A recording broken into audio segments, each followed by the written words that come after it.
Merry Christmas. Same to you. How's the leg? It's fine. Just a little knee to knee,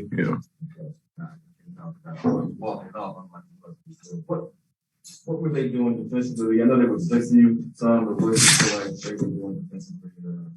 Or was it just off night? Yeah, it's not just one thing. Hats off to that team. They played well tonight on both ends throughout the whole game. And that's that.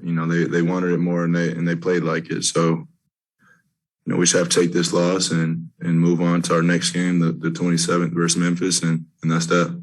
Coach was saying that was maybe the most disappointing thing that they outworked you guys. I know that's not something that you guys even hear, because that rarely happens. Mm-hmm. Was that discussed in the locker rooms? I know that you guys do a lot of communicating just about what happens after the game. Yeah. That's usually what we do. So it's frustrating. But at the same time, it's one game. I know there was a lot of spotlight on today. But it's over with and the season moves on and, it's on to the next game mentality. Obviously, you guys would have liked to have gotten the win on Christmas Day, but what was it like for you to be out there playing in your first NBA Christmas game? The energy out there certainly felt like a playoff atmosphere in December. Yeah. I think we needed that. Take a loss like that, a high intensity game, because you don't find many games like that throughout the season. And jumping into the playoffs last year, that was my first experience. So whenever you can get any type of playoff feel like game during the regular season, I think it's beneficial for the team moving forward. And we have some things to work on, and we've seen that tonight. Well, if it was only 20 assists for you guys, that's rare for you to be that low. How much of it do you think was missed shots or just lack of ball movement? A little bit of both, combination of both. I'd have to look at it more and see, what was open and, just review the tape on, where our spots are and where we could be better. How much of you just talked about, learning from the game and things of that nature?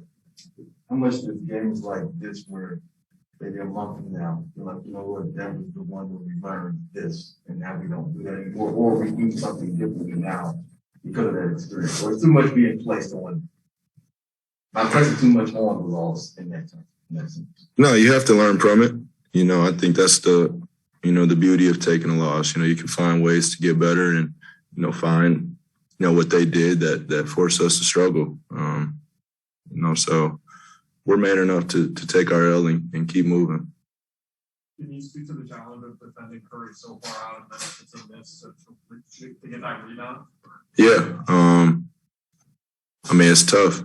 It takes all five guys on the same page, to defend him, and, any slip up, he'll make you pay, or somebody else will make you pay. And, tonight was a product of that. He had a good game. But the other guys stepped up and played really well too.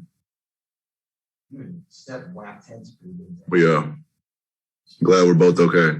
Yeah. Yeah. And then also, this doesn't really mean anything, but you and Draymond, I think you collided twice, and one was in midair. Mm-hmm. Both kind of like embraced.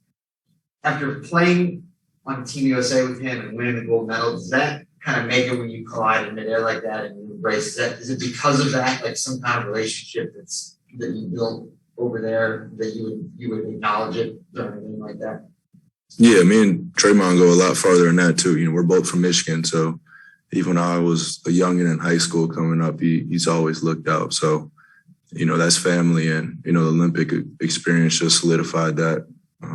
Of just getting the chance to play on the court together. So, I have a lot of respect for what he does on the court and how he plays the game, at a high level and thinks the game at a high level. I think it doesn't get as much credit as it deserves. Yeah. Same deal.